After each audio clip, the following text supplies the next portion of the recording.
ஒரு மெயின் பாயிண்டாவே இந்த தமிழ்நாட்டு சட்டமன்ற தேர்தலில் மெயின் பாயிண்டா இருக்க போறதே சட்டம் ஒழுங்கு யார் காப்பாற்றுவா அப்படிங்கிறது தான். அந்த அளவுக்கு சட்டம் ஒழுங்கு பிரச்சனை பெரிய அளவில் வந்திருக்கு. நம்ம ஒரு கட்சியுடைய தலைவர் ஆம்ஸ்டாங் கொல்லப்பட்டாரு, ஒரு கட்சியுடைய மாவட்ட தலைவர் ஜெய்சிங் ஜெயக்குமார் கொல்லப்பட்டார் திருநெல்வேலியில்.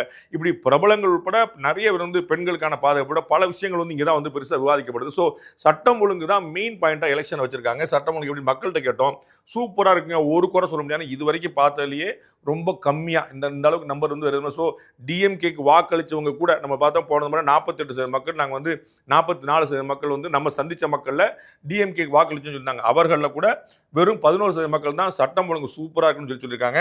பரவாயில்ல, மிடிலா இருக்கு, ஒன்றும் சொல்றதுக்கு இல்லை, நல்லதும் சொல்ல முடியல பொல்லும் சொல்ல முடியல அப்படின்னு ஒரு 34% பேர் ஆமாங்க சட்டம் ஒழுங்கு ரொம்ப மோசமா இருக்குன்னு 55% மக்கள் சொல்லியிருக்கான்னு பார்க்குறோம். உள்ளே அதிகமாக இது வரைக்கும் நான் பார்த்த காட்டிலே அதிகமாக 55% மக்கள் சட்டம் ஒழுங்கு ஏன் ஒரு பிரதானமான பிரச்சனையாக மக்களால் எதிர்க்கட்சிகளால் கொண்டு செல்லப்படுதுன்னா அதுக்கு இதான் காரணம், சட்டம் ஒழுங்கு மோசம் என்று 55% மக்கள் சொல்லியிருக்க நான் பார்க்குறோம்.